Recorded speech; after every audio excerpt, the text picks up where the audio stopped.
पुणे जिल्ह्यातील दौंड तालुक्यातील खामगाव परिसरात भरदिवसा एका तरुणाची निर्गुण हत्या केल्याची घटना समोर आली आहे। या निर्गुण हत्येची घटना जवळच असलेल्या सीसीटीव्ही मध्ये कैद झाली आहे। या घटनेनंतर संपूर्ण परिसरात खळबळ उडाली आहे। ही घटना 3 ऑगस्ट रोजी दुपारी 3 वाजता घडली। सीसीटीव्ही फुटेजमध्ये दिसत आहे की दिवसाढवळ्या एक व्यक्ती दुकानात घुसतो आणि एका तरुणाला ओढत बाहेर आणतो व त्याचा कोयत्याने वार करत खून करतो। मिळालेल्या माहितीनुसार सूरज राहुल भुजबळ असे खून झालेल्या तरुणाचे नाव आहे।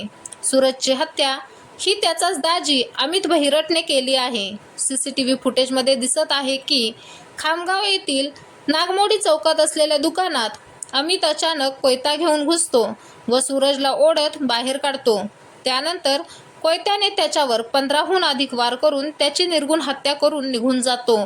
दुकानाजवळ उभा असलेला एक व्यक्ती ही संपूर्ण घटना पाहतो, पण भीतीमुळे तो काहीच करू शकला नाही। कौटुंबिक वादातून ही घटना घडल्याचे समोर आले आहे। मयत सूरजची बहीण संजनाचा प्रेमविवाह अमित बहिरटशी 1.5 वर्षांपूर्वी झाला होता। ते दोघे मुंबई येथे राहत होते। मात्र अमित हा दारू पिऊन संजनाचा छळ करत होता। त्यामुळे वैतागून संजना माहेरी आली होती, तरीही अमित तिला त्रास देत होता। संजनाच्या फिर्यादीनुसार अमित विरुद्ध यवत पोलीस ठाण्यात तक्रार दाखल करण्यात आली होती। तसेच नातेवाईकांनी घेतलेल्या समझोता बैठकीत अमितने संजनाला सोडचिठ्ठी देण्यासाठी 5 लाख रुपये देण्याची मागणी संजनाच्या आईने केली होती।